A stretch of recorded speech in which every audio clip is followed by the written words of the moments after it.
네, 반갑습니다.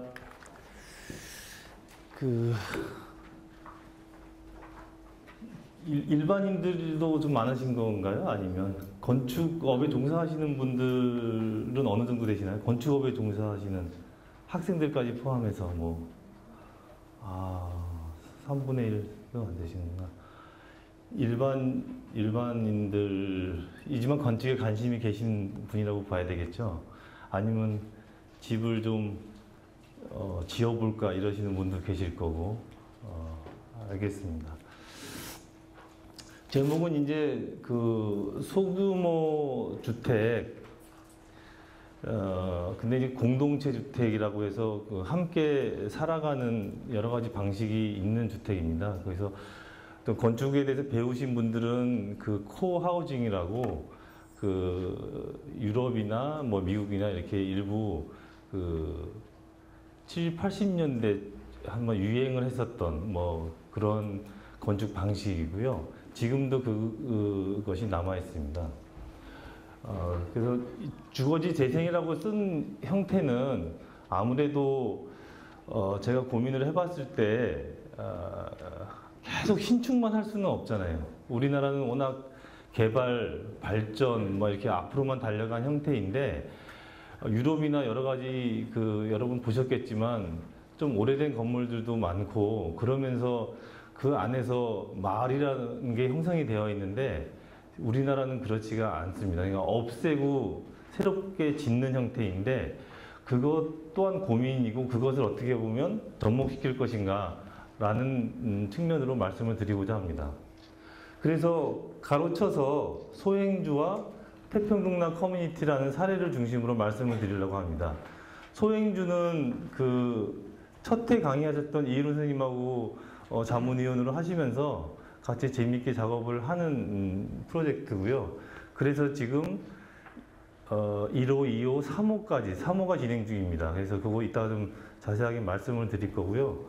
태평동락 커뮤니티라고 하는 것은 성남에 교회 터에다가 새롭게 재건축을 한 겁니다. 그 건축 방식과 내용에 대해서 말씀을 드리면 아무래도 좀 도시에서 개발한다라는 게 무엇일까? 도시에서 개발한다고 하는 방법 중에서 이런 것도 있겠구나라는 것을 예시로 말씀을 드리면 이 소규모 공동체 주택과 도시 내에서 어떻게 하면 이 건강한 건물을 만들 수 있을까의 한 사례일 것 같습니다. 아까 말씀드렸던 이런 얘기가 나온 것은 이거는 이제 서울시 주거환경과 자료인데 우리가 서울시 주거환경과하고 컨설팅을 하고 있습니다. 같이.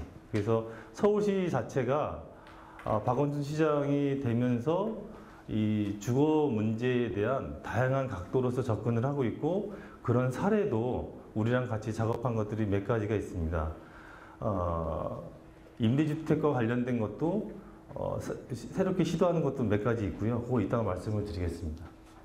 그래서 여러분도 아시겠지만 그나마 이제 창원은 조금 더 주거 환경 이 쾌적성이라든가 면적이라든가 그다음에 방식은 틀리더라도 좀 틀리겠지만 전국적으로 어쨌든 아파트 위주로 간 개발 방식은 여전히 똑같을 것 같습니다. 그래서 이 아파트 위주 주택지 개발의 역기능들이 저렇게 많이 있습니다. 주거 유형이 집 그러면 다 아파트로 생각하고 다른 유형들을 거의 우리 아이들이 생각하지 못하는 것처럼 대규모 단지로서의 주거 유형이 획일화되어 있고 선지정 후 개발이라고 하는 것이 서울에도 뉴타운이니 뭐니 해가지고 전부 지정해 놨다가 경기도까지도 김문수 같은 경우는 거의 지정을 많이 해 놓고 지사에 당선된 거나 마찬가지고요. 또 비서였던 분도 이 뉴타운 때문에 국회의원 되고 이런 경우입니다. 근데 하나도 실현이 안 되고 부천 시민들이 많이 지금 고생하고 있죠. 예. 그러니까 그런 역기능이 있습니다. 그 다음에 아시다시피 이 지역 커뮤니티가 붕괴돼서 와야 됐다라는 것과 아까 말씀드렸던 전면 철거 위주의 정비이기 때문에 그 지역의 뭐 역사성, 정체성 같은 게 없다는 거죠. 그래서 여기 창원은 좀 많이 그렇지는 않지만 그 골목길이라든가 여러 가지 도로, 길 이런 거에 대한 추억과 그 마을이라고 하면 그 길이 중요한데 그런 게 없어지고 막 저렇게 된 거죠. 저도 서울의 그 봉천동이 그 고향이나 다름없는데요. 그래서 그 살았던 어린 시절이 좀 추억하고 싶어서 갔는데 전혀 모르겠어요. 완전히 그냥 다 허물어지고 아파트 단지로 그냥 됐기 때문에 한번 가보고 싶다 해서 가본들 전혀 그래서 이게 좀 생각을 좀 바꿀 필요가 있는데 지금까지는 전면 철거의 정비 사업에서 이제는 그 관리와 사람의 시대로 갔던 겁니다. 이거는 지금 뭐 제가 하는 얘기가 아니고 서울시랑 같이 하는 얘기입니다. 그러니까 관공사에서도 이런 문제 제기가 있는 거고 개발 방식도 바꿔야 된다. 이렇게 생각하는 겁니다. 그래서 보존 관리의 재생 사업이 필요한 거고 공동체 마을의 회복이 굉장히 필요하다. 이거는 이제 시골 마을도 사실은 이렇게 아파트가 없기 때문에 공동체성은 유지됐다라고 얘기할 수는 없습니다. 또 거기 안에서 그 사람이 없고 세대가 없고 일부 그 마을에 있어서 여러 가지 그 기능이 없어짐으로 인해서 마찬가지로 공동체성에 대한 회복은 필요한 시대라고 할 수 있겠습니다. 그래서 저는 이제 이 주거에 대한 문제에서 앞으로도 이제 다양한 부분이 나올 텐데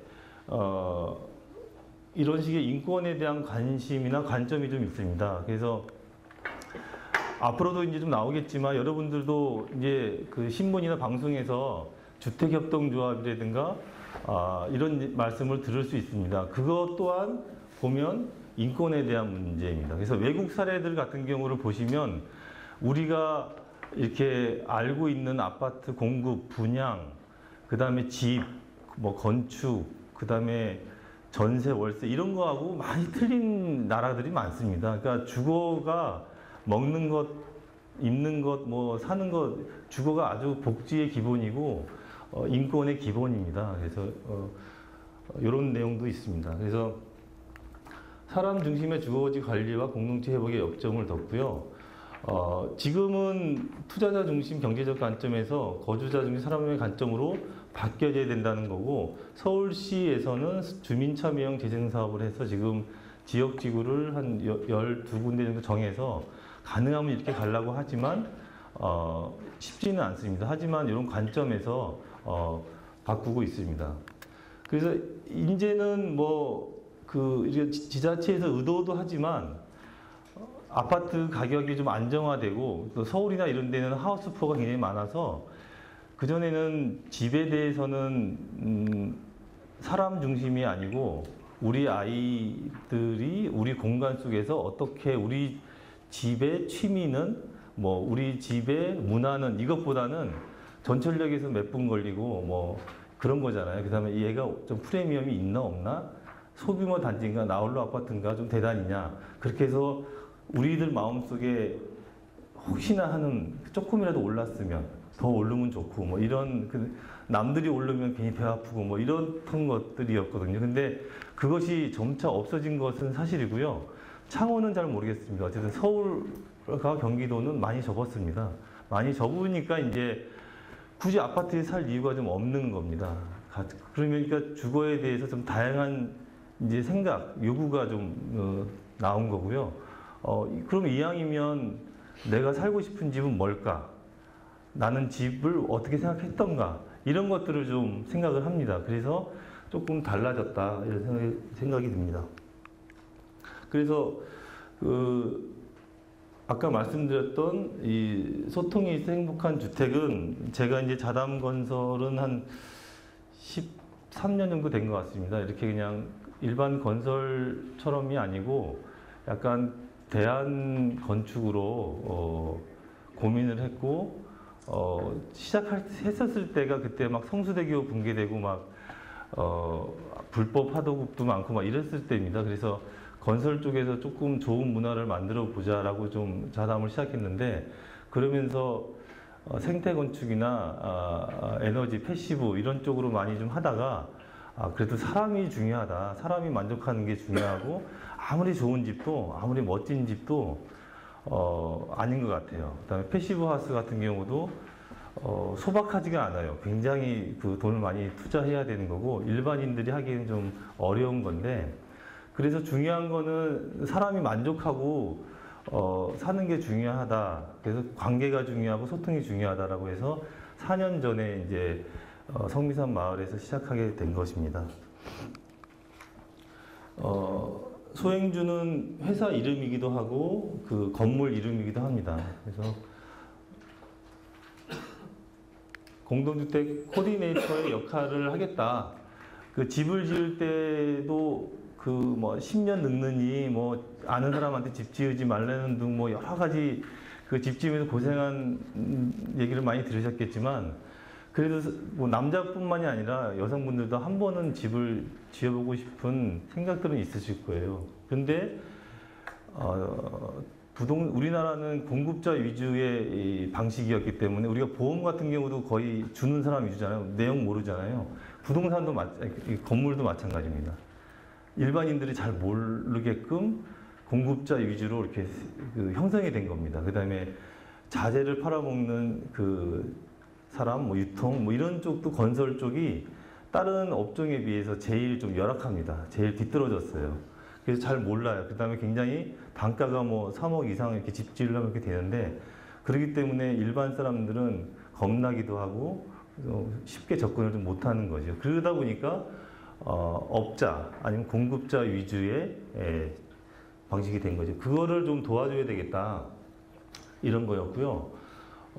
입주자 모집부터 계약, 땅을 계약하는 것, 설계 시공, 입주 관리 지원까지 같이 하겠다. 단계별로 사업을 지원하고 집은 그 공급자 위주는 이렇게 지어서 빌라가 됐던 뭐 단독주택이 됐던 지어서 열쇠만 주면 좋은 집이었잖아요. 그전에는 문제 없이.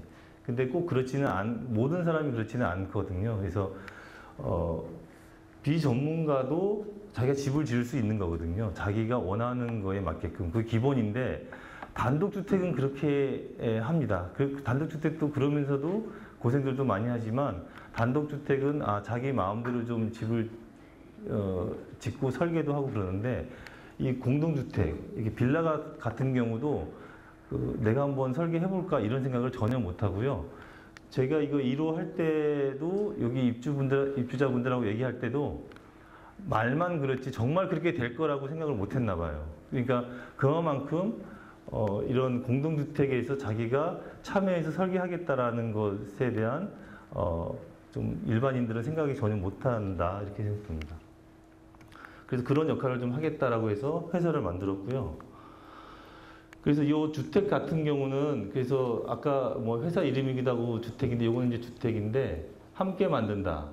아무래도 집값에 대한 부담, 그 다음에 빌라나 아파트 보시면 아시겠지만 뭐 이렇게 전등이 꺼져도 가는 사람 없고 청소 못하는 약간 그런 공간도 있고 막 그렇잖아요. 그래서 쾌적한 주거 환경도 만들고 이사 걱정을 함께 해결하고 그다음에 작은 평수로도 풍요롭게 커뮤니티 공간도 공간 활용한다. 이게 좀 중요한 핵심 중에 하나입니다. 그러니까 보통 아파트 25평 산다 그러면 전용 면적이 뭐 10평, 18평 그렇잖아요.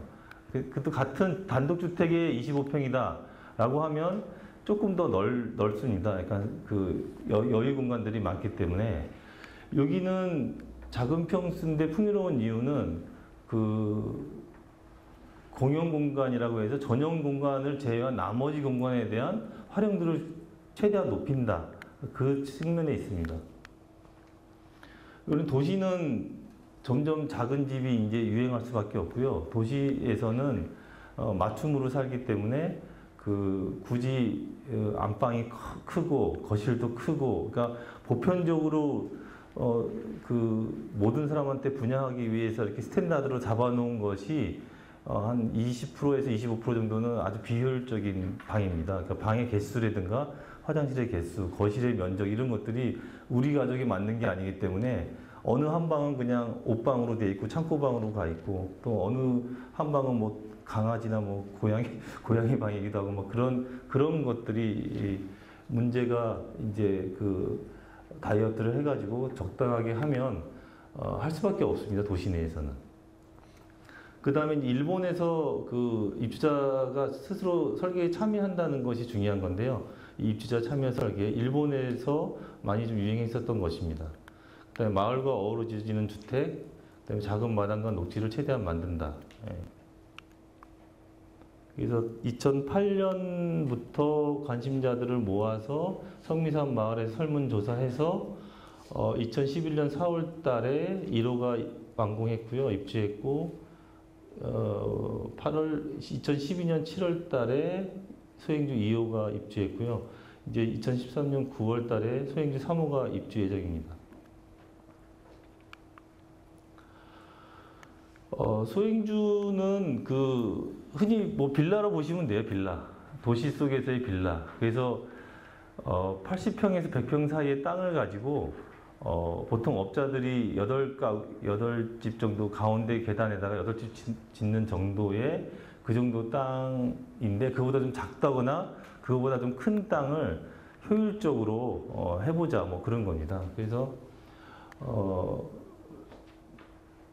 뭐 어디서부터 무엇을 해야 하는가 이런 문제들은 우리가 그 입주자들을 모아서 같이 고민하고 같이 의사결정하고 그 다음에 입주 후에 그 사는 방식까지도 의사결정을 해나갑니다. 그래서 사람과 공간, 커뮤니티가 같이 있는 프로세스인데 상당히 좀 이게 공급자 위주가 아니라고 말씀드렸듯이 상당히 좀 어려운 기간입니다. 그래서 설계하고 시공하는 기간이 보통 건물이 5개월에서 6개월 걸린다고 하면 얘는 그 전체 땅 사는 것부터는 1년. 그래서 건축 과정은 보통 4개월에 집을 짓는다 그러면 얘는 최소 6개월 이렇게 걸리는 프로젝트입니다. 그래서 보통 2~3개월, 2~3개월이 더 걸리는 프로젝트입니다. 그래서 뭐 아까 말씀드렸듯이 땅 계약하고 이거 입주까지 하는 하드웨어도 있지만 수요자 개별로 입주자들을 정해서 입주자 맞춤형으로 간다는 것이 중요하고 그래서 개별 도면에 대한 워크숍도 진행을 하고 또 개별 전용 공간을 제외한 공용 공간에 대한 워크숍도 진행하고 또 관계 맺기 프로그램, 또 커뮤니티 형성을 합니다. 아까 말씀드렸듯이 건축적 특징은 아무래도 뭐 요새 뭐 단열이 굉장히 중요하고 패시브하우스 요소가 굉장히 중요한 건 사실인 거고요. 에너지 절감도 굉장히 필요한 거고 그다음에 건축적 요소, 건축의 그 기본도 굉장히 중요하기 때문에 채광과 환기를 우선시한다. 그래서 바람길이 좀 대부분 있습니다. 그다음에 세대별 통풍을 위해서 폐열 교환 환기 시스템을 도입한다. 이거는 보통 빌라에는 쓰지 않는 지금 이제 고층 아파트는 다 기본적으로 쓰게끔 되어 있습니다. 그래서 우리나라처럼 그 봄, 여름, 가을, 겨울이 뚜렷한 데서 겨울철에 문 닫고 있었을 때 상당히 유효하고요. 그 다음에 특히 주방을 우리가 음식을 좀 많이 하는 형태이기 때문에 주방에 대한 안 좋은 걸 빨아내는 거 말고 바깥의 공기와 안의 공기를 이렇게 순환시켜내는 거라 상당히 이 소행주 주택에 사시는 분들의 만족도 중에 하나가 이게 있습니다. 굉장히 쾌적합니다. 그래서 뭐 아토피가 없다 뭐 이렇게 얘기도 하고 그렇습니다. 그다음에 짜투리 공간을 최대한 활용해서 녹지 공간을 당연히 확보하려고 하고요. 저에너지 하우스라고 해서 뭐 특별한 건 없는데 이렇게 옥상에 녹화를 한다거나 이중 단열, 외부하고 내부 단열을 한다거나 이렇게 좀 필요할 때는 돈을 좀 쓰는 부분이 있습니다. 그래서 내외 단열을 좀 하고 또 공용 공간에는 계단실이라든가 주차장이라든가 이런 데는 좀 돈이 좀 더 들더라도 LED를 써서 안 그러면 그 갈기가 힘들잖아요. 그리고 뭐 수명이 짧으면 좀 문제가 있고 그래서 수명이 긴 LED 전구로 바꾸고 있습니다. 그 다음에 따로 또 같이 사는 주택인데 이 공동체 주택이라고 했었을 때 프라이버시가 있느냐? 프라이버시가 있습니다. 이게 따로 또 같이 사는 주택이다. 빌라의 틀을게는 넓은 공용 공간을 확보한다. 엘리베이터 홀에 뭐 마루를 해서 거실을 좀 연장한다. 이게 그 거실 같지만 이게 흔히 말해서 엘리베이터 앞에 홀입니다. 홀, 엘리베이터 홀. 그래서 보통 아파트에는 자전거 놓는 자리 뭐 이런 거죠. 그래서 우리는 자전거 주차장이 따로 있고 이런 홀에서 신발장이 바깥으로 나와 있고 그렇습니다. 네. 자전거 보관소하고 공용 물품 보관소가 따로 있습니다. 여기가 이제 소행주 2호의 공용 물품 보관소인데요. 뭐 여행용 가방, 뭐 골프채, 아니면 뭐 큰 다라이, 뭐 이렇게 별로 안 쓰지만 꼭 버리기는 아까운. 그래서 이렇게 여행용 가방이 있으면 뭐 멀리 간다 그러면 꼭 자기 게 아니어도 그 얘기해서 그냥 그 여행용 가방 들고 갑니다. 그렇게 이제 공동으로 쓰기도 하고 필요할 때 이렇게 나눠 갖는. 그래서 이런 짐들이 바깥에 나오니까 그 넓게 쓰는 겁니다. 안 그렇고 자기 집에 방에 들어가 있으면 쓰지도 않고 다용도실이 많으면 많을수록 전부 쌓아놓기만 하잖아요. 예. 그래서 굉장히 살림살이가 다이어트 되면서 필요한 걸로 됩니다. 그 다음에 아이를 같이 키우는 것, 이것이 어떻게 보면 소행주가 바깥으로 나가고 제일 장점으로 알려져 있습니다. 그래서 3호 입주자분들은 그 젊은 친구들이 돈은 없지만 어떻게든 아이를 잘 키우고 싶어서 들어옵니다. 그래서 요새는 아이가 하나, 많으면 둘이잖아요. 그러니까 그 아이를 함께 키우고 싶어서 공동 식사, 공동 문화생활 등 활용 가능한 커뮤니티 공간, 이런 게 이제 2호의 커뮤니티 공간입니다. 그래서 마당이 있고 아이들끼리 이렇게 놀고 있습니다. 그다음에 여기는 이따 나오겠지만 2호의 공동 신발장, 그러니까 자기 집 앞이 아니고 밖에 현관, 그 번호키를 누르면 이게 나옵니다. 그래서 신발장이 공동 현관이 있습니다. 이게. 또 이제 입주 지도 및 입주 관리가 있는데 뭐 베이커아웃은 기본적으로 하고요.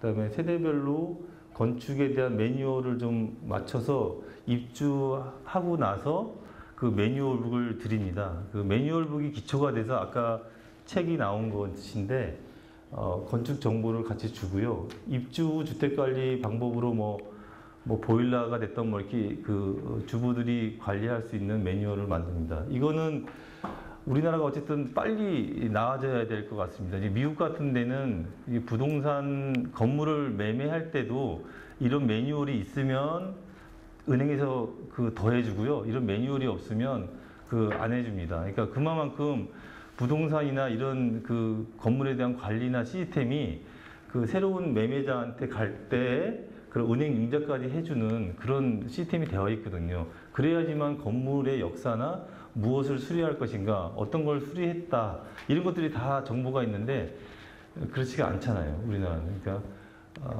우리는 그렇게 좀 해보려고 하고 있습니다. 여기 이제 1호 외관이고, 그러니까 2호 외관입니다. 그래서 뭐 이제 이론 선생님하고 얘기하면서 그냥 이 소행주 컨셉이 단독주택 같은 빌라입니다. 그래서 단독주택처럼 그러면 집집마다 조금 여기는 한 집이고 이렇게 된 건 또 한 집이고 뭐 이런 느낌으로 그냥 잡았습니다. 그래서 개별로 들어가면 이렇게 도명 상담 및 개별 워크숍을 합니다. 그래서 그 1호 때는 이 정도 입주자마다 자기가 고민하기 때문에 이분은 좀 잘하는 편이고요. 1호 때는 뭐 살면서 선 한 번 긋지 않더라고요, 아줌마들이. 그러니까 그 본인이 설계하는데 굉장히 난감했었는데 점차 지나니까 좀 나아지더라고요. 이렇게 개별로 자기가 고민했고 설계했었던 것들을 이렇게 발표합니다. 이게 이제 3호의 좀 특징인데 그 1호, 2호와 다른 3호에는 이렇게 302호인데 자기 나름대로 이 사람은 뭐 건축 설계는 못하지만 뭐 컴퓨터는 잘 하나 봐요. 그러니까 자기 나름대로 등을 어떻게 했으면 좋겠고 뭐 이렇게 많이 하는 겁니다. 그래서 제가 봤을 때 한 3분의 1은 줄였어요. 너무 많아서 3분의 1은 줄였고요. 아까 했었던 502호는 약간 디자인을 했던 사람이에요. 그냥 디자인을 건축 디자인을 했던 사람은 아니고요. 뭔가 물건이나 이런 것들을 디자인했는데 그렇게 참여하게 합니다. 그래서 원룸이고 복층인데 뭐 외부에다가 이런 좀 그 도시에서 이게 가능할지 모르겠지만 한번 시도해 보려고 하고 있습니다. 이게 욕조도 깔고 이렇게 하고 있습니다. 그다음에 주방 같은 경우도 뭐 일반 싱크대 말고 스테인레스 영업용을 좀 개조해 가지고 좀 쓸 예정이고요. 뭐 이렇게 되어 있습니다. 이것도 이제 501호인데 뭐 각자 틀리잖아요, 이렇게. 예. 이분은 그냥 그 일반 직장에 다니는데 자기 나름대로 요새는 옛날 같으면 그냥 연필로 했을 텐데 요새는 다 컴퓨터로 하나 봐요. 컴퓨터 하는 방식도 다 틀린 것 같습니다. 그래서 이런 식으로 자기가 고민했던 것들을 같이 얘기합니다. 그래서 1호, 2호하고 좀 대별되게 3호 중심으로 했는데요. 1호, 2호 때하고 좀 틀리게 1호, 2호 때는 커뮤니티하고 소통하는데 뭐 시간이 다 갔고요. 그래서 3호 때는 좀 시도해보고 싶었던 게 그 내부에 이렇게 목 구조를 합니다. 그러니까 말하자면 이렇게 큰 집 박스를 해놓고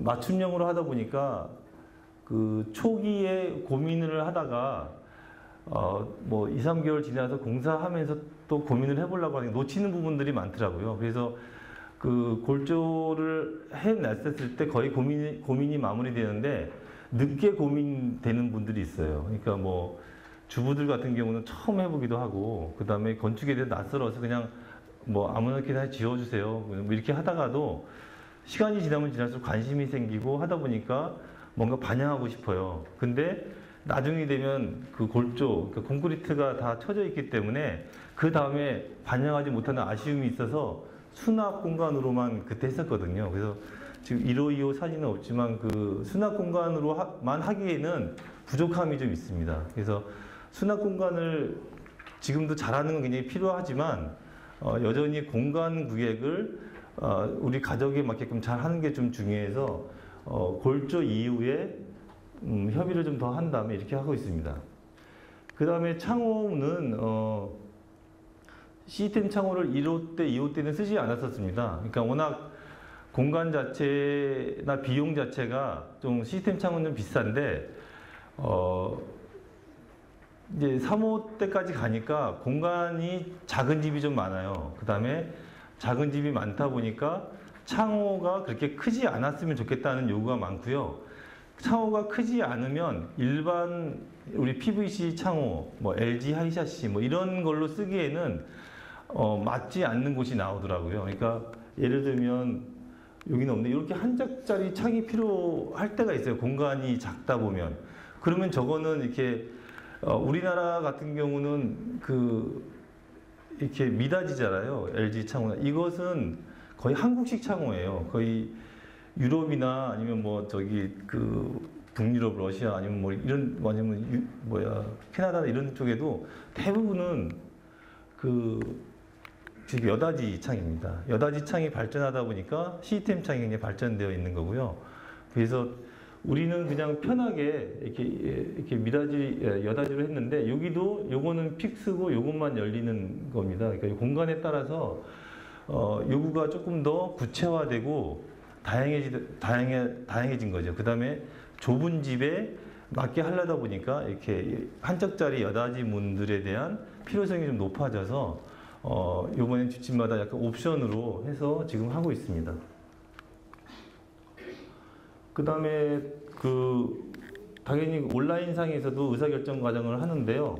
이것은 공용 공간에 대한 얘기입니다. 공용 공간에 대한 A 공간, B 공간, C 공간을 어떻게 썼으면 좋겠는가를 입주자 스스로도 이렇게 하고 있는 겁니다. 그러니까 그전보다는 많이 좀 이렇게 학습 효과도 있는 것 같고요. 우리 교육 같이 하면서 많이 좀 건축에 대한 이해도 높아진 것 같습니다. 그래서 여기 C 같은 경우는 아마 유모차를 놓는 자리인 것 같고 그렇게 결정된 것 같고요. 여기도 이렇게 현관에 들어가서 공동 현관이 이렇게 있는데 여기는 공동 현관과 그러니까 1호하고 2호하고 좀 섞인 것 같아요. 1호는 그 엘리베이터 홀에서 나오면 여기 좀 파여 있고 신발장이 그 현관문 바깥에 있었습니다. 1호는. 그래서 우리가 아파트 현관문 열고 가면 현관이 있고 신발장이 왼쪽이나 오른쪽에 붙어 있잖아요. 그런데 그것이 뭐 쾌적하지도 않고 면적을 많이 잡아먹기 때문에 쾌적성을 위해서 바깥으로 좀 뺀 거고요. 2호는 이렇게 공동 현관이 아까 사진에서 보신 것처럼 있습니다. 그러니까 3호는 그 장점, 이 장점을 해서 또 3호 입주자들이 선택했습니다. 반반씩 하는 걸로. 여기 B 같은 경우는 아마 자전거 주차장이 들어갈 자리고요. A 같은 경우는 공동으로 어떻게, 주차장 자리입니다. 주차장 자리를 차를 조금 더 줄여서, 차는 여기다만, 지금 법적으로는 2줄로 되어 있는데, 3줄을 대가지고 좀 어떻게 해볼까. 뭐 이런 아이디어를 같이 나누고 있는 겁니다. 그래서 온라인상에 뭐 투표도 하고, 뭐 이런 식으로 해서 정해 나갑니다. 그 다음에 1호, 2호 때는 없었는데 3D 작업을 조금 더 아무래도 첫 번째, 두 번째, 세 번째 하다 보니까 약간 그 경험도 쌓이고 필요할 때 그때는 3D 작업도 안 하고 제가 이제 디자인하고 같이 상의해서 했는데 이게 3D 작업통을 내장 공사를 하고 합니다. 최근에 이제 서울시에서 그 방문해서 소행주 같은 방식을 서울시에 조금 보급했으면 좋겠다. 뭐 이런 취지로 방문을 하셨습니다. 여기까지가 이제 그 소행주 건물인데 3호 중심으로 보여드린 겁니다. 근데 1호나 2호 같은 경우도 아까 현관이 엘리베이터에서 나오면 현관이 있었던 구조와 그 2호 같은 경우는 1층 현관에서 전체 신발장이 있었던 거 이런 게 좀 특징이고요. 그 다음에 공용 물품 보관소, 그 다음에 옥상에 녹화나 옥상에 텃밭, 그 다음에 옥상에 커뮤니티를 할 수 있는 공간을 만드는 것, 그 다음에 1호, 2호 때는 안 했지만 3호 때 했던 것 중에 하나는 그 공동 세탁소를 옥상에다 설치합니다. 그래서 어떤 여러 가지 주거 문화 중에서 빨래를 햇빛에 못 넣는 사람들이 생각보다 많더라고요. 그냥 이렇게 베란다에다가 그냥 이렇게 넣는데, 그래서 좀 키로수가 17kg인가 그런데 어느 302호 분이 너무 클 필요가 없으니까 작은 집으로 오니까 그거를 기증하는 식으로 해서 옥상에 놓고, 그래서 빨래를 옥상에 넣는 걸로, 그래서 공동 세탁기가 좀 있는 게 특징이고요. 그 1호대 같은 경우는 한번 말씀드렸지만 각각 집마다 해서 복층형이 많습니다. 그러니까 복층형에 대한 선호도가 좀 많이 있는 것 같습니다. 그래서 어느 한 집은 뭐 밑에는 아이들이 그 책방으로 쓰면서 거의 영화관처럼 쓰는 집도 있고요.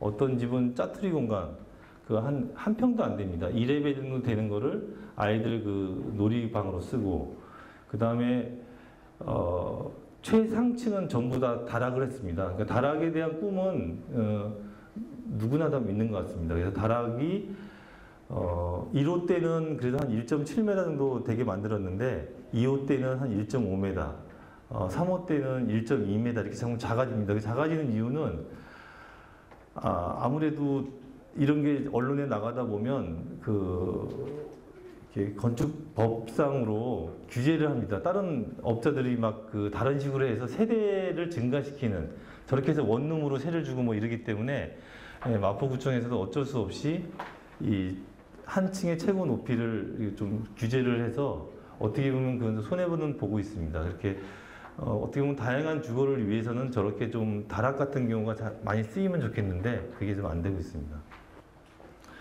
거기까지가 이제 소행주에 대한 설명이고요. 나중에 또 뭐 궁금한 거 있으면 소행주에 대한 설명을 받는 걸로 하겠습니다. 질문을 받는 걸로 하겠습니다. 주민태평당 커뮤니티라고 해서 한 3개월 전에 준공이 돼서 이제 서서히 입주를 하고 있는 성남에 있는 그 재건축이죠. 그 다음에 도시형 생활주택으로 원룸 중심의 그 개발입니다.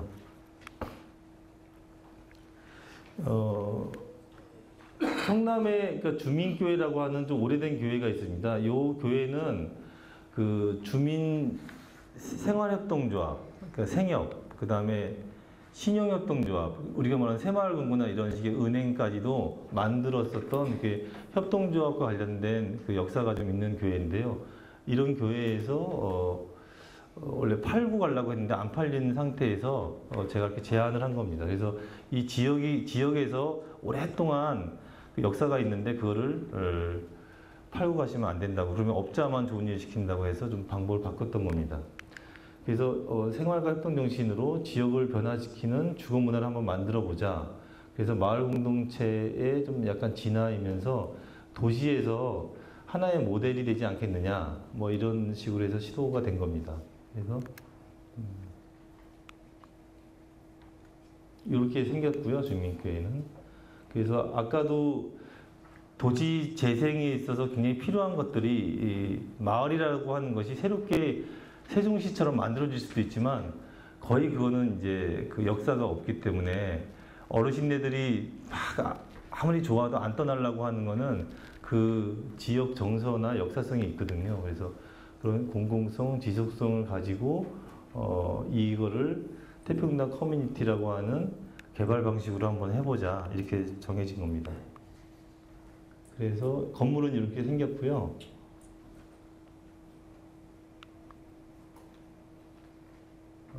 그래서 정주영이라고 해서 9층부터 11층까지 16세대는 그 교인 중심으로 살면서 이 전체적인 커뮤니티를 좀 관리를 좀 하자, 뭐 이렇게 취지가 있고요. 그다음에 원룸 62세대는 들어와서 마을의 일자리도 좀 같이 하면서 허브 역할을 좀 하자, 뭐 이런 것들이 있었습니다. 그래서 3층에는 사회적 기업 등 좀 근생이 들어와서 좀 활발히 움직이고, 특히 지하에 있는 게 교회인데, 교회가 일주일에 뭐 일요일 날 쓰고 수요일 예배 잠깐 하고 뭐 이러잖아요. 그래서 이 공간에 대한 활용도를 높이기 위해서 그 극장으로 만들어서 지역 주민과 함께 하는 공간으로 하자, 그렇게 말씀을 드렸고, 그것에 대해서는 요즘 교회에도 그런 사명이 있나 봐요. 그러니까 종교시설 자체가 불교도 마찬가지고 천주교도 마찬가지인 것 같습니다. 그러니까 지역과 같이 하지 않는 것은 의미가 없다는 취지로 말씀을 하시더라고요. 네.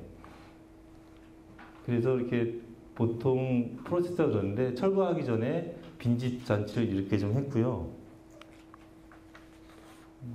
철거했고,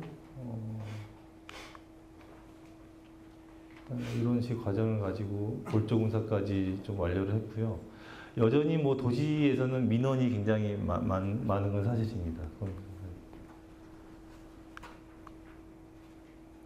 그 다음에 상냥식을 했는데 어르신네부터 각자 글씨 하나씩 써가지고 이걸 보관하고 있습니다. 그래서 이제 준공해서 마감했고요. 또 마찬가지로 여기도 그 입주자들이 살면서 그냥 형성되는 것 같지는 않습니다. 그러니까 서로 친목 도모 및 그 공용 공간을 어떻게 활용했으면 좋겠는가, 집에 대해서 그동안 너무 많은 고민을 안 했기 때문에 집에 대한 그 고민도 같이 나누고 그랬습니다. 각종 그 교육도 좀 하고요. 그다음에 이게 이제 그 지하에 들어간 교회면서 그 극장으로 쓸 수 있는, 그래서 조금 더 이렇게 이 정도 스크린이 꽉 찹니다. 이렇게 풀 스크린이라고 해서 꽉 차가지고 예배 볼 때도 있지만 거의 극장으로 손색 없게 이렇게 되어 있습니다. 이제 태평당 커뮤니티도 좀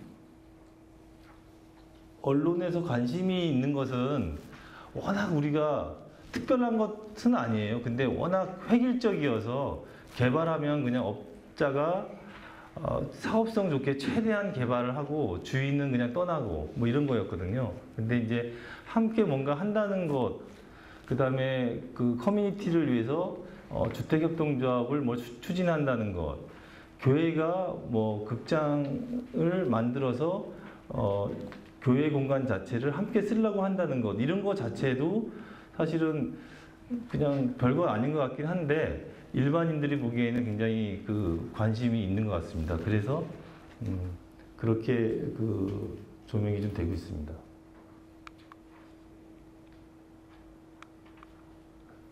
이렇게 지금 언론에 나왔고요. 그래서 지금 이제 서울시에서 아까 말씀드렸던 그 다양한 주거 유형들이 조금 있는데요. 아시는 분 다 아실 겁니다. 그러니까 서울시에서는 그 가양동에 공동 육아와 관리 임대 협동조합을 해서 지금 착공을 이제 할 것 같습니다. 착공하는 단계고요.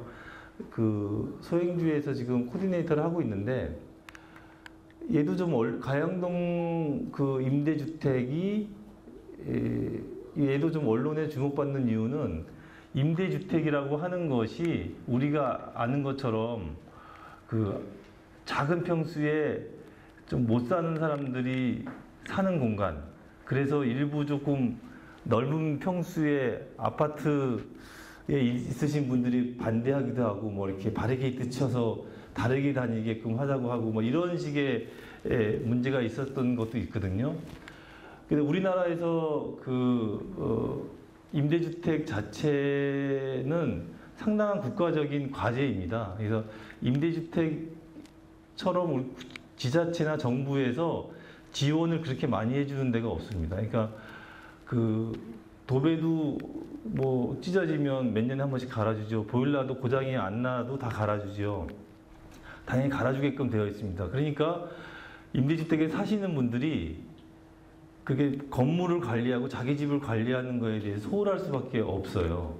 그러면 그거에 대한 국가적 에너지 그 비용에 대한 낭비도 굉장히 심할 뿐더러 살고 있는 사람의 정주의식이 없어집니다. 그래서 살고 있는 사람이 자기 그 집도 요새는 장기 임대주택이기 때문에 꽤 오랫동안 사는 거거든요. 그런데도 그 범죄들도 많고 범죄의 온상이기도 하고 뭐 그렇게 되잖아요. 근데 그것이 아까 말씀드렸던 공동체성이나 이런 것들이 상실된 형태의 하드웨어만 있어서 야 우리가 지자체도 마찬가지로 이렇게 만들어줄 테니까 니네들이 거기서 살아 이렇게만 됐기 때문에 임대주택에 대한 문제가 상당히 많이 있는 겁니다.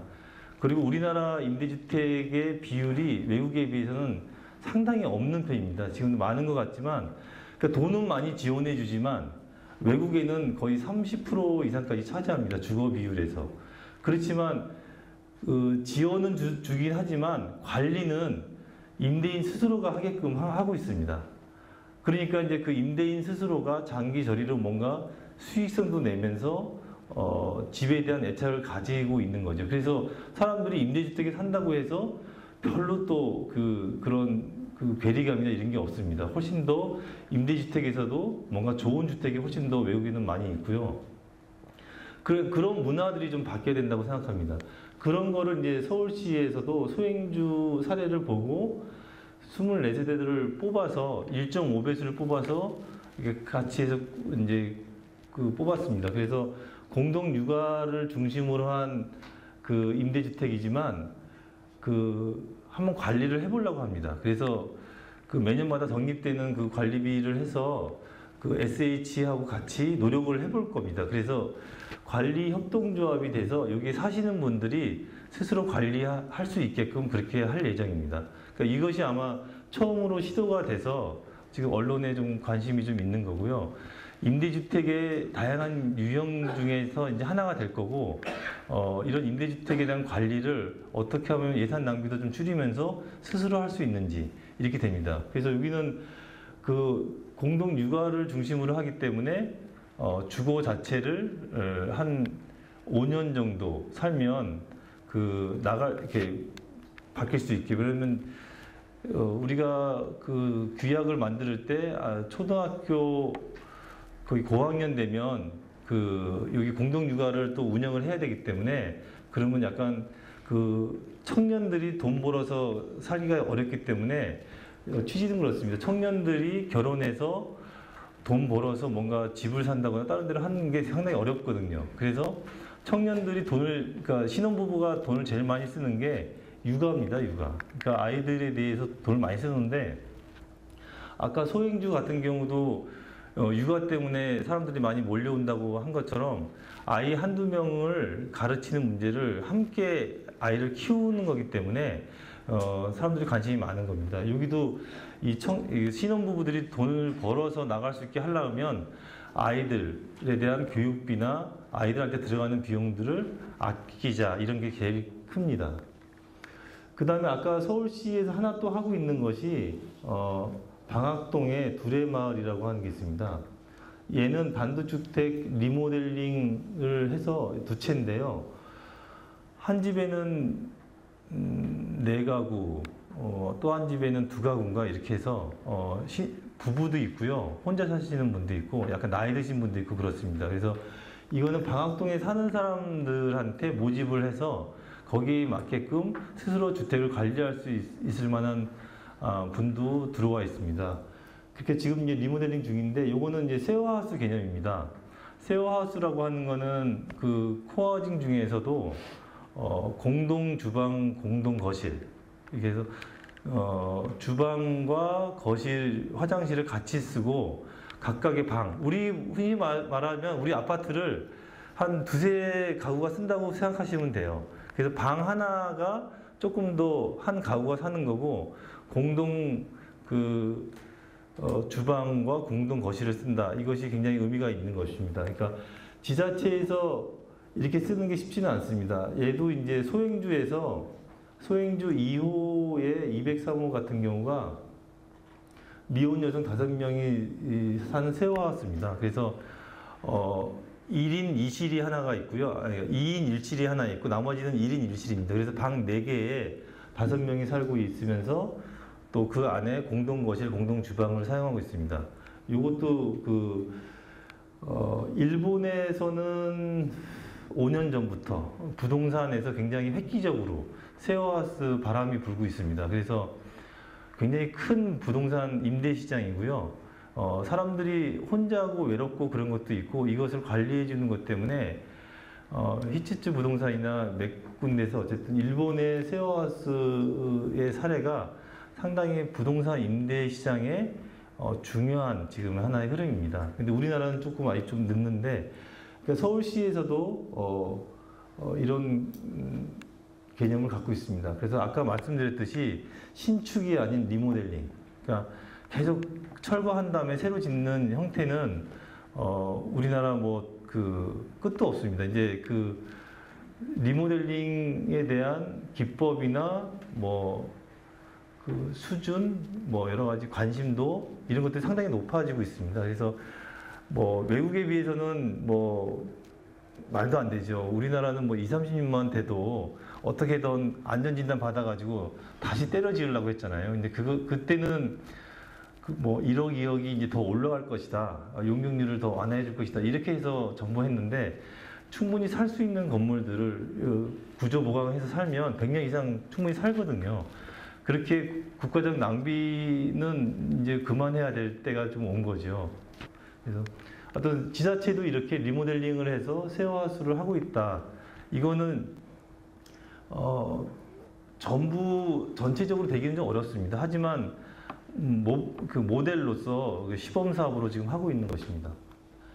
그 다음에 이런 것들은 그 사회적 기업 우주라고 하는 데가 있습니다. 그러니까 사회 초년생들의 대안주거인데 기존 집을 리모델링해서 현재 5번째 집이 있는데 말하자면 직장인 초보인데 약간 좀 돈이 어떤 친구는 있고 어떤 친구는 없었을 때 약간 보증금 있는 친구들이 몇 명 모아서 그 집을 만들고 보통 서울에는 월세가 40만 원에서 50만 원 정도 하거든요.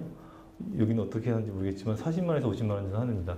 그러면 여기 이제 자녀들 이렇게 서울로 보내시는 분도 있을까 모르겠는데 이 월세 부담이 좀 엄청납니다. 월세 부담이. 오히려 그래서 청년들이 돈을 못 모으는 이유 중에 하나가 저 월세 부담입니다. 그래서 월세 부담을 줄이는 게 필요해서 여기 같은 경우는 얘는 조금 비싼 편이에요. 얘는 한 기존 가격하고 좀 같네요. 40만 원에서 50만 원 정도 하고요. 여기 밑에가 남산 쪽에 그 빈집 빈마을이라고 해서 한 달에 한 18만 원 정도가 되고 현재 한 17집 정도가 이렇게 있습니다. 그러니까 남산이면 거기가 어디 회원도 어쨌든 뭐 이렇게 산꼭대기에 있습니다. 그래서 집값이 좀 싸서 그것을 이제 리모델링해서 하우스메이트 그러니까 그러니까 룸메이트처럼 집을 공유하는 메이트입니다. 그래서 이건 하우스메이트라는 이름으로 쓰고 있고요. 얘는 이제 아까 말씀드렸던 그 쉐어하우스 개념이고요. 그래서 장기 투자, 단기 투자 뭐 이런 겁니다. 그래서 그 직장인들이 뭐 일주일간 있을 수도 있고 뭐 시험적으로 같이 살고 싶은 것도 있고 뭐 그럴 수 있잖아요. 그래서 여기는 그 한 달에 18만 원 정도로 좀 저렴하게 운영이 되고 있는 거고요. 여기는 좀 주거도 좀 그 앞으로 조금 많아질 텐데 어떤 거는 이렇게 외국인도 있습니다. 외국인도 있고 그래서 어떤 그 사원가 그랬습니다. 외국인하고 같이 사는 사람. 그래서 집 하나기 때문에 한 적게는 3명, 많게는 한 7명이 거주하는 형태고요. 5호인가가 여성들만 살고 있습니다. 그 다음에 어떤 거는 직업이 같은 직업 이렇게 모았습니다. 그러니까 이렇게 여기는 그 주제가 있는 그 주거라고 생각하시면 되죠. 그래서 사회 초년생들이 같이 모여서 뭔가 그 집에 살면서 공동의 가치나 아니면 공동의 취미를 같이 하는 것입니다. 그리고 보시면 앞으로 우리나라에서도 좀 새로운 주거 문화가 이렇게 저렇게 좀 벌어지겠구나라고 짐작하실 수 있을 것 같습니다. 그 다음에 요거는 좀 약간 고급스러운 건데요. 마이바움이라고 좀 기업에서 하는 건데 로프티하우스라고 커뮤니티, 그러니까 소행주의 커뮤니티시를 굉장히 커피숍처럼 굉장히 잘 해놨습니다. 그렇게 해서 요건 약간 상업적이죠. 그렇게 해서 연세대나 이대 학생들한테 보통은 50만 원이면 한 70만 원 정도 받고 하는 고급스러운 건데 그래도 어쨌든 커뮤니티가 있고 좋은 시설에 대한 내용이 있습니다. 그래서 뭔가 보시면 좀 도움이 될 것 같습니다. 그래서 이제 마지막으로 아까 제가 처음에 말씀드렸듯이 앞으로 이 주거 재생이나 주거 복지 이런 문제가 좀 있는데요. 이 협동조합이라고 하는 게 이제 협동조합 시대가 됐다라고 하고 서울시도 그런데 이제 주택협동조합이 이제 많이 만들어질 것입니다. 그러니까 소행주도 사실은 협동조합입니다. 함께 나누는 집인데 협동조합이라는 이름을 안 붙였을 뿐입니다. 공동육아도 마찬가지였고요. 농촌에서 함께 뭐 하는 것도 대부분 다 협동조합 방식입니다. 그래서 생산자나 소비자 협동조합, 주택도 생산자가 있고 소비자가 있듯이 그런 협동조합이 굉장히 앞으로 유행할 거고요. 5명 이상 모이면 협동조합을 운영할 수 있습니다. 그래서 주거 문제들도 협동조합이 아마 많이 유행할 거고 그것에 대해서 관심을 가져주시면 창원에서도 뭔가 창원에 맞는 창원 스타일이 뭐가 있을 것 같은데 창원에 맞는 주거 문화를 만드는데 좀 도움이 되실 것 같습니다. 그래서 협동조합을 만들어서 우리 함께 어느 동네에 어떻게 한번 해보자라고 해서 만들어졌을 때 도움이 될 것 같습니다.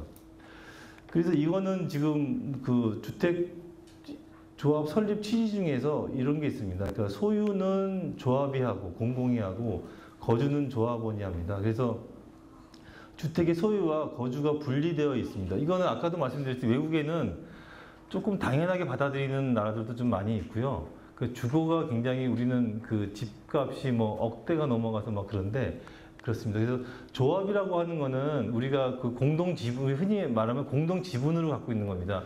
예를 들면 동호인 주택인데 그 동호인들이 모아서 그 소유 자체를 그 동호인들이 하게 하고 그래서 뭐 나오고 들어오고 하는 것을 어떻게 우리가 잡을 것인가 할 수 있잖아요. 그래서 우리도 이게 지방에 전원마을이나 이렇게 전원주택 할 때 보면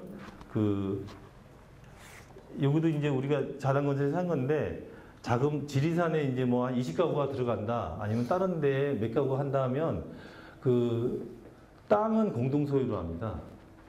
땅도 이제 개별 소유하는 데도 많이 있지만 땅을 한번 공동 소유를 해서 공동체성을 높여서 우리 서로가 발목을 잡자는 거죠. 서로가 이렇게 가족들도 아무리 미워도 가족이잖아요. 아무리 말썽을 부려도 말하자면 뭐 남편이 바람을 펴도 다시 돌아오기도 하고 뭐 어쩔 수 없이 같이 사는 것이 가정이고 그 경제 공동체처럼 이렇게 집에 대한 문제, 마을을 만들고 하는 것들이 우리는 막 이사 많이 하고 막 이런 것들이 됐는데 어쨌든 정주 의식이 있으려고 그러면 저렇게 협동조합식의 운영 방식이 필요한 것 같습니다. 그러면 거기에서 옛날에 우리가 마을에서 아이가 담배 펴도 다 알고 성미산 마을은 지금 소형주가 있는 성미산 마을은 진짜 뭐 중학생 애들이 고등학생 애들이 담배 펴도 다 어른들이 알고요. 그러면 찾아가서 그거에 대해서 케어를 합니다. 그래서 마을이라고 하는 안정감이 있습니다. 우리가 옛날에 시골 마을에서 살았던 어른들과 함께 살았던 그래서 항상 정신 나간 바보도 한 명 있었고 항상 뭐 있었던 이런 기억과 추억들이 성미산 마을에는 있습니다. 그러니까 그런 마을을 만들려고 서울 시내 곳곳에서 요새 마을에 대한 고민을 많이 하는 거고요. 아마 창원도 경기적으로 좀 안정이 되어 있는 도시이기 때문에 이 사람들이 떠나봐야 사실 대안이 없거든요. 그러니까 만약에 서울에서도 그렇습니다. 막 공부를 시키고 교육을 많이 시키고 성미산 마을에 사는 사람들 아니면 다른 마을에 사는 사람도 강남에 이사 간다고 해서 삶이 나아지지 않습니다. 그렇다고 해서 계속 불안감, 그러니까 이제 돈 있는 사람은 외국으로 갔다가 다시 들어오고 거기서 성공한 사람은 뭐 10%도 안 되죠. 그러니까 대안이 없습니다. 대안은 현재 살고 있는 데가 대안이고요. 그 대안을 뭔가 찾아내는 것도 마을을 회복시키는 것도 바로 이제 이런 협동조합을 고민해 보시면 다양할 수 있습니다. 협동조합도 뭐 정해진 게 아니기 때문에 다양할 수 있습니다. 그 다음에 요 뒤에 거는 네덜란드의 공공임대주택 정책 중에 하나가 있습니다. 이거는 집의 크기가 가족의 수입이 아닌 가족 구성원의 숫자에 따라서 결정이 됩니다. 그렇기 때문에 애가 애를 많이 낳으면 당연히 더 큰 집으로 이사 가는 것들을 당연히 알고 있는 거고요. 그렇게 나라 전체가 이렇게 되어 있기 때문에 집에 대한 문제들이 너무나 다양합니다. 그러니까 우리는 뭐 평형대가 이렇게 딱딱 정해져 있는데 상당히 다양한 주거가 있습니다.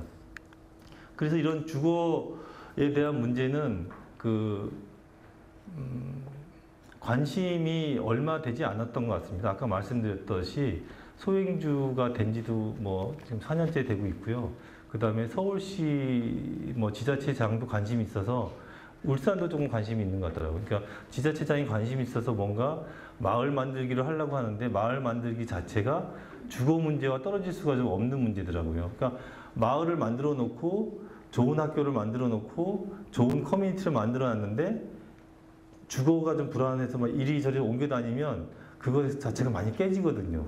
그러다 보니까 조금 적극적으로 함께 또 살아볼까 하는 꿈인 거고요. 그런 꿈을 이제 소행주나 커뮤니티나 이렇게 태평양 커뮤니티나 이렇게 이루어낸 거라고 생각합니다. 그래서 함께 살고 싶은 것이 굉장히 부담스럽긴 하지만 아까 말씀드렸던 충분히 다 말씀을 드리진 못했는데 아이를 함께 키운다거나 굉장한 안정감이 많이 있습니다. 그러니까 집의 특징도 굉장히 있고요.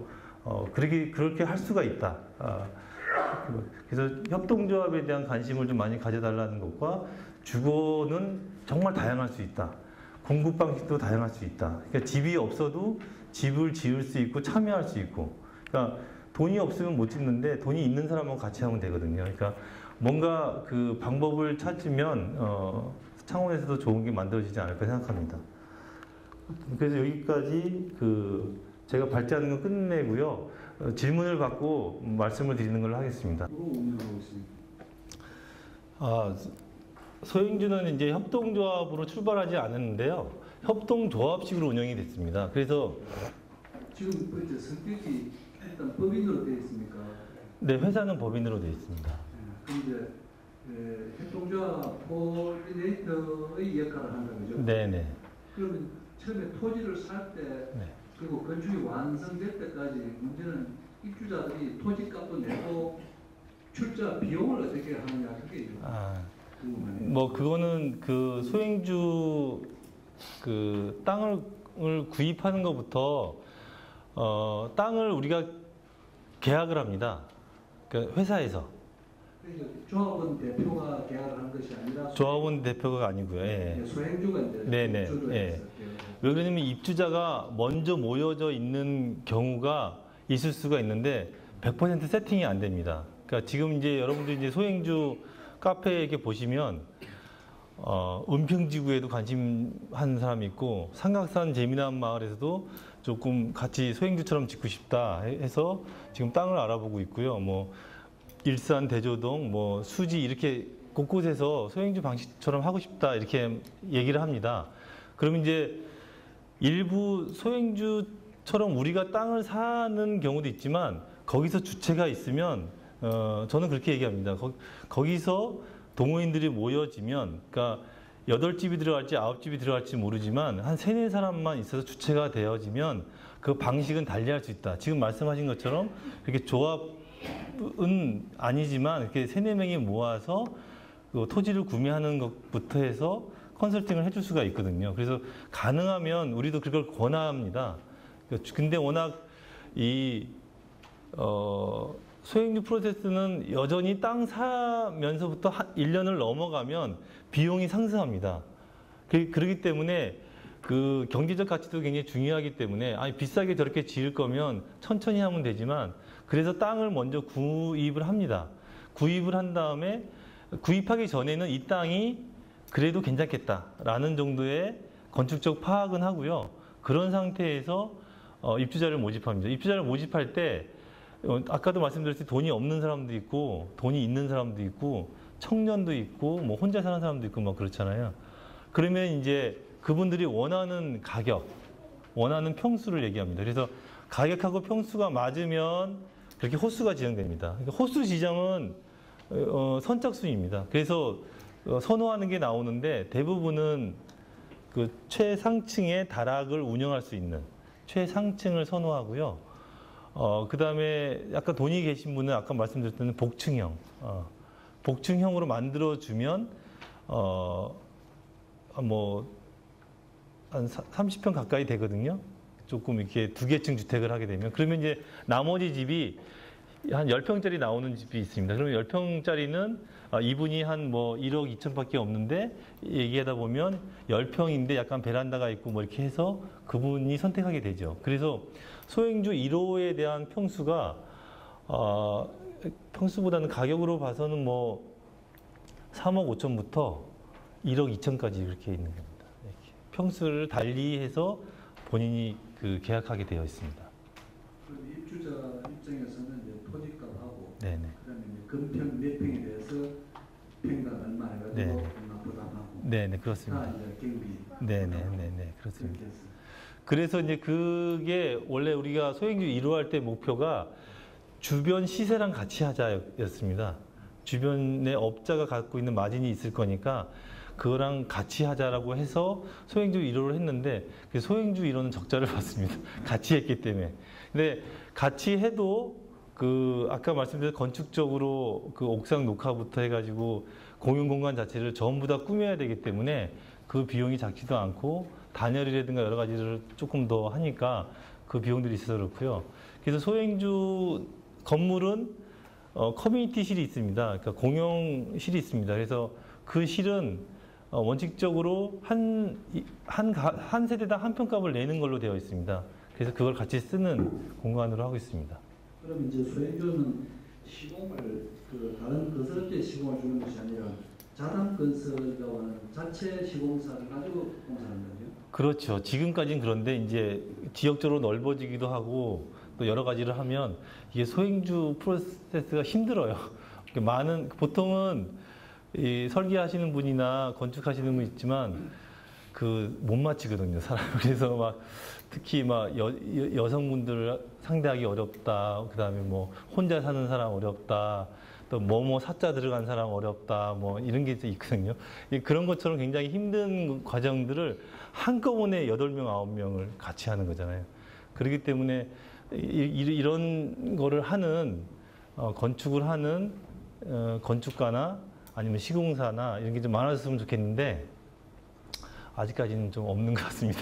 힘드니까. 네. 그렇게 보면은 그 입주자가 일정한 그 조합 출자본에 따른 조합 형태를 구성해서 조합 법인화하는 것이 아니라 네. 사실상으로는 소행주라는 사업 주체가 네. 입주자 모집해서 네. 이제 조합 형태를 띠는 겁니다. 네, 맞습니다. 그래서 이제 입주자 모임이 이제 있어서 입주자가 자체적으로 굴러갑니다. 지금 입주하는 데는.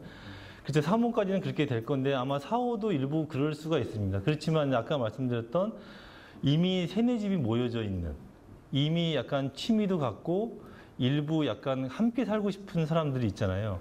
근데 도시에서는 세네 명이 집 짓고 살기에는 부족합니다. 그러니까 돈이 많이 들어요. 그러니까 세네 집이 지으면 아마 한 5억씩 들어갈걸요? 한 집당? 그러니까 이제 너무 부담이 있잖아요. 그렇기 때문에 아까 말했던 그 7가구에서 9가구 사이에 그 세대수가 있어야 되고요. 근데 처음부터 그렇게는 없잖아요. 그러니까 마음 맞는 사람 3, 4명이 시작하는 경우가 있습니다. 그래서 지금 그 수유리 같은 경우하고 그 일산 같은 경우는 그렇게 조합 형식으로 꾸미시라고 그런 다음에 우리가 그 일장의 컨설팅을 하겠다고 그렇게 하고 있습니다. 예. 그럼 거기는 이제 조합이 먼저 형성이 되는 그런 경우도 생길 겁니다. 네, 다른 분, 네, 또 궁금하신 거.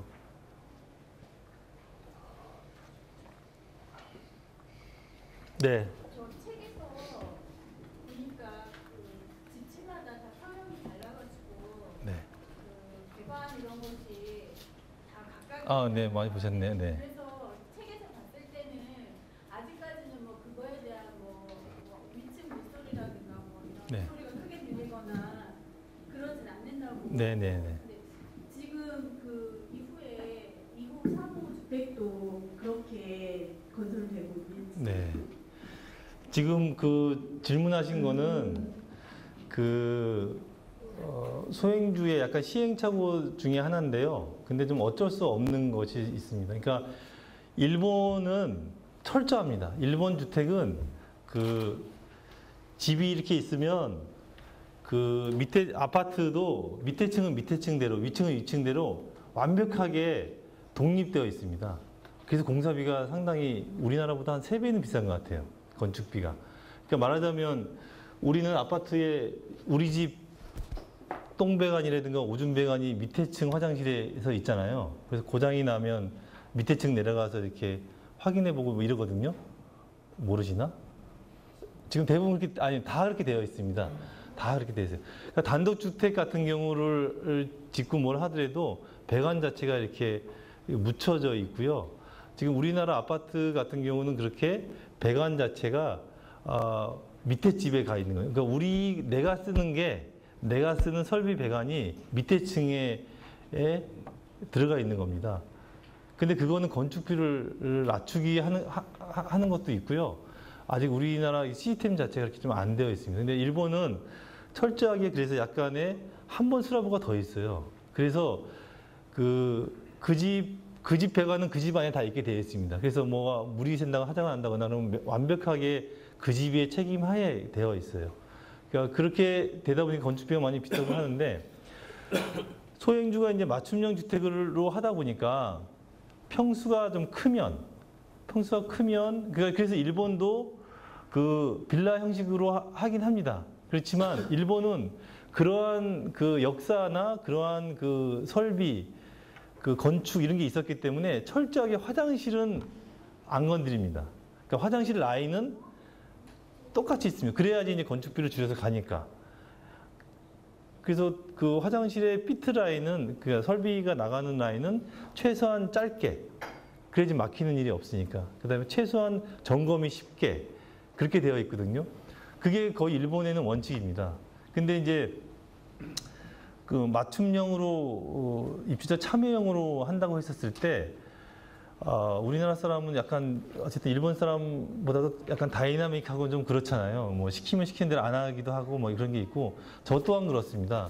사람이 원하는 것이 공간이 집이라고 하는 게 뭐 남쪽, 남향도 있고 북향도 있을 수 있고 약간 동서향도 있을 수 있고 섞일 수밖에 없고 화장실의 위치도 바뀔 수밖에 없는데 그래서 이 사람이 주방이 요새는 주방을 북쪽 어두운 데 하지 않고 1호도 그렇지만 이렇게 점점 그 좀 밝은 데로 이렇게 여성이 주부가 이렇게 힘이 세지나 봐요. 어쨌든 그래서 이 주방에 대한 면적도 굉장히 넓어지고 환한 데로 가고 주방에서 뭘 하면서 이게 관리 감독이 다 돼야 돼요. 애들부터 해가지고. 그러다 보니까 주방 중심으로 가거든요. 남쪽으로. 그러다 보면 이제 화장실의 위치가 일정하게 갈 수가 없겠더라고요. 그래서 1호 때는 잘 몰랐어요. 1호 때는 그냥 좋아서 막 이렇게 했는데 그러다 보니까 어느 집은 화장실이 저쪽 북쪽 어디에 어느 집은 가운데 어느 집은 이렇게 해서 굉장히 고생을 많이 했습니다. 굉장히 고생을 많이 했는데 아직까지는 다행히 하자가 없어요. 일부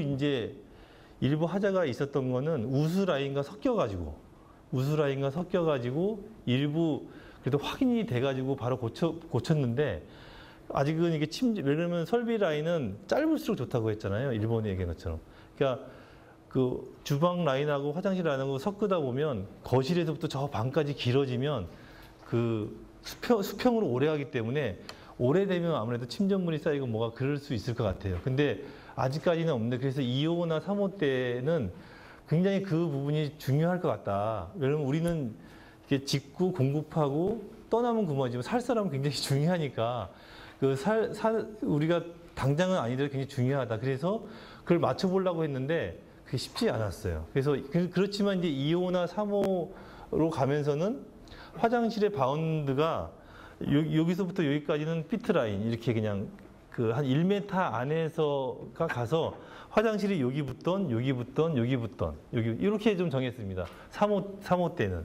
그래서 그 얘기하신 것처럼 그 약간 1호, 2호, 3호 하면서 건축적인 거에서 건축비를 많이 올릴 수는 없기 때문에 그 뭔가 그 문제가 있는 것들, 염려가 되는 것들은 보완하는데 지금 말씀하신 설비 라인은 그렇게 한 군데로 아파트는 그냥 비트가 있거든요. 그냥 쭈르륵 내려갑니다.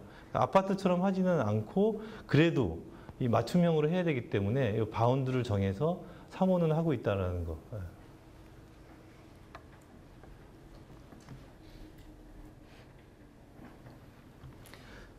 뭐 건축적인 것도 괜찮고요. 아니면 뭐 다른 것도 뭐 괜찮습니다.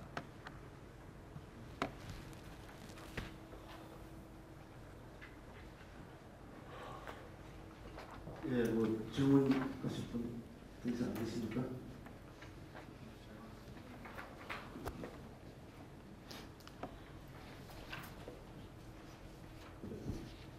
상당히 어려운 일을 하고 계시는데요. 네.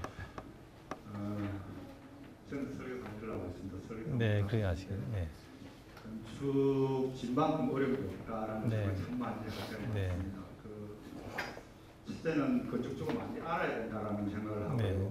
시공자도 많이 알아야 된다는 생각을 하고 많이 있는데 그러면 지금은 여러 가지 어떤 그 협의를 하고 나서 거기에 따른 조율은 직접 사장님께서 직접 하십니까? 예, 제가 좀 주로 하는 편이고요. 그러니까, 설계 사무실은 뭘 합니까? 설계 사무실, 그러니까 설계와 관련돼서는 지금 설계 사무실은 일단 인허가를 담당하고요. 예, 인허가를 담당하는데 제가 좀 아는 친구입니다. 그래서 조금 건축 배웠을 때 꿈들이 있잖아요. 근데 안 만나겠답니다, 입주자들은. 그러니까 그만큼 힘든 거가 있기도 하고, 일반 지금 건설 시장, 설계 시장에서 나타나는 거를 아직 극복을 못하고 있는 게 있고요. 그래서 그 설계는 인허가를 설계 사무실에서는 인허가를 담당하고 있고, 첫 번째 하셨던 그 이유른 선생님은 그냥 코디네이터라고 해서 전체적으로 중간중간 뭐 인면이라든가, 그 다음에 입주자들하고 소통하면서 일부 조금 큰 방향이라든가 이런 걸 가끔씩 해주는 것도 하나의 설계의 참여인 거고요. 그다음에 주로는 제가 하고 또 소행주 내에 그 설계 코디네이터가 있습니다. 그래서 약간 실무일, 설계 사무실에서 하는 실무일 있잖아요. 협의를 하고 나서 다시 한번 그 도면이 나오고 또 다시 반영되고 이런 과정들을 소행주에 있는 설계 코디네이터가 하고 있습니다. 소행주의 설계 사무실 역할을 할 수 있는 어떤 그 사람이 있다 그죠? 네네. 사무실에서 직접 이제 사장님 같은 어떤 사업을 하시는 데는 설계사를 말아봤거든요. 네네 맞습니다. 사실은 설계 사무실에서 단독주택이라고 사실 그만한 시간을 가지고 설계하기는 굉장히 힘이 들어요. 네네. 제가 잠깐 여쭤봤습니다. 네 그렇습니다. 이제 여기도 이제 건축 전공하신 분이 있을까 이제 앞으로도 할까 모르겠는데 우리나라 어쨌든 건축 시장이 건축이 굉장히 좋은 거거든요. 그다음에 건축을 전공하신 분들이 좀 역할도 하고 제대로 자리 잡고 해야 되는데 아직 그렇게 못 하고 있는 게 현실이고요. 그래서 거의 3D 업종 중에 하나가 돼 버렸습니다. 그래서 굉장히 어려운 업종이 됐는데 앞으로 이제 건축 시장이 북유럽처럼 저는 그렇게 리모델링 시장이 굉장히 될 거고요. 그래서 외국에도 그렇지만 우리도 이제 앞으로 되겠지만 변호사들이 꼭 그렇게 의리의리하지 않잖아요. 이제 변호사들이 조그만 기업에서도 자기 역할을 하는 것처럼 우리가 서울에 보면은 막 그냥 커피숍이 그냥 굉장히 좋은 것들이 있는 것처럼 건축에서 집 수리하고 뭐 페인트하고 뭐 설비하고 이런 가게가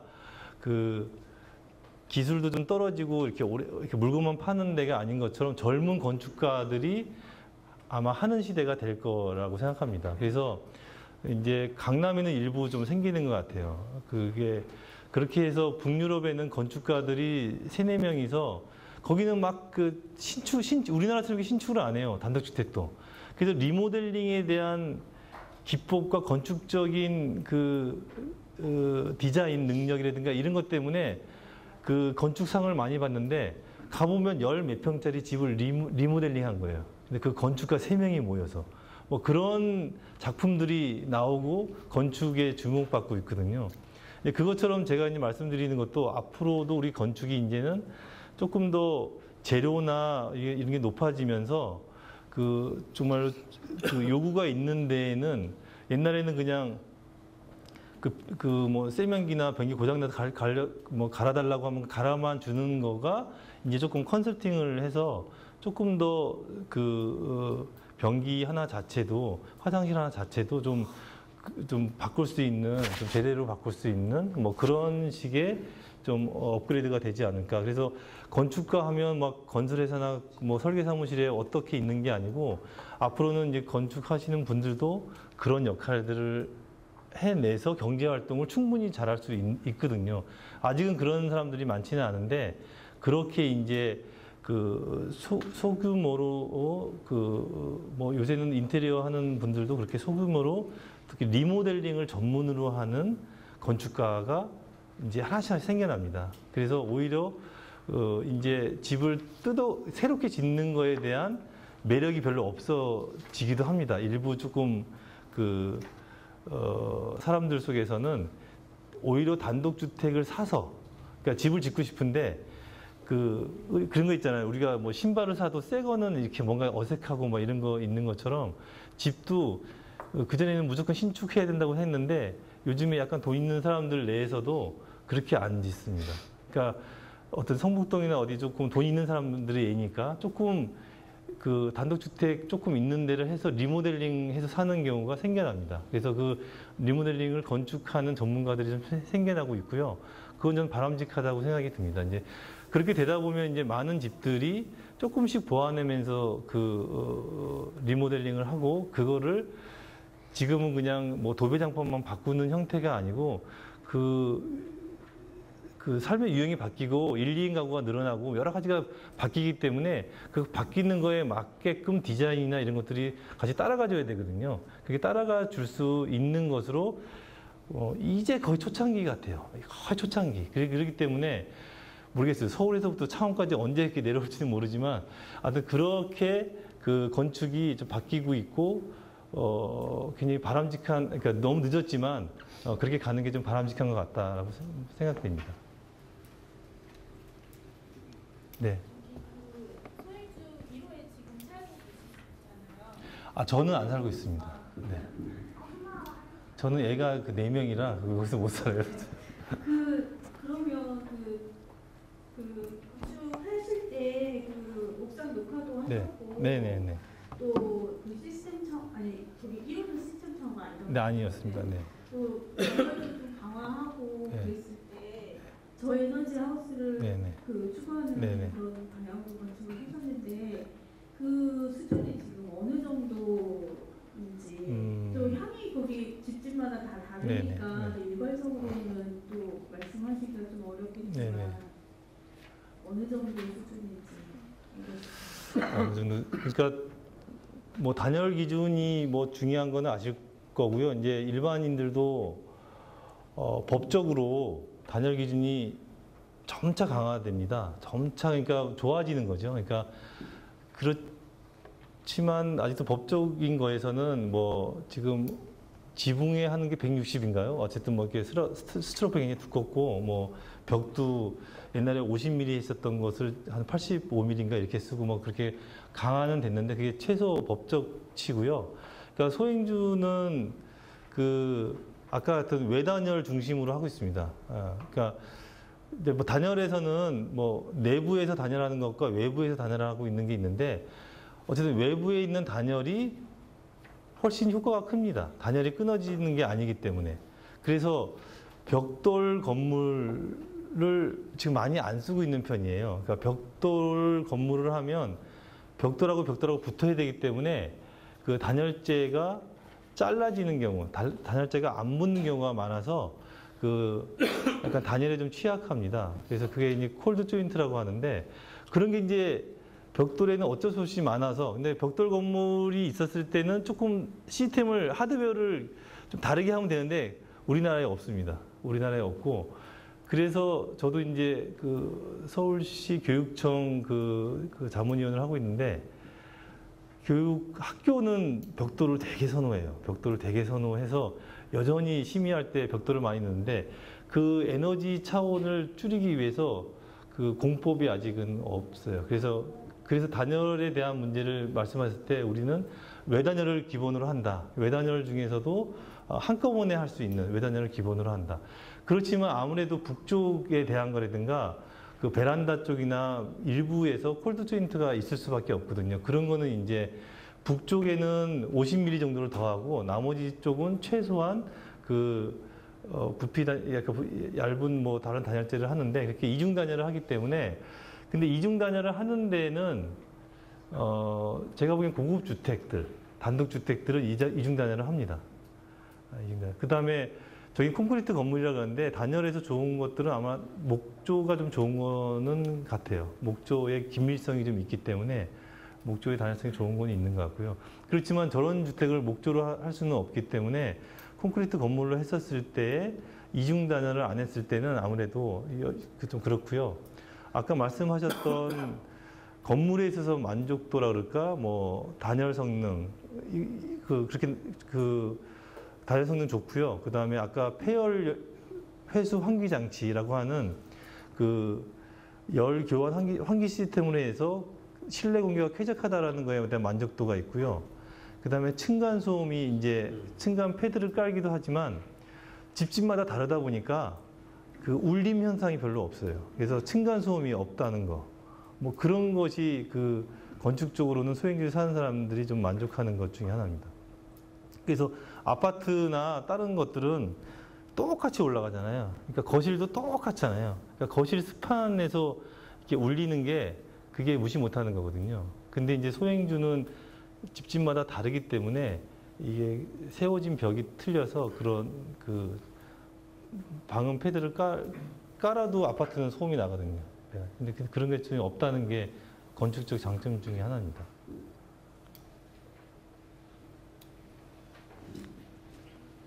예, 혹시 뭐 질문 집어넣고 나중에 질문이 계신 분들은 마치면 따로 질문해 주시면 좋겠습니다.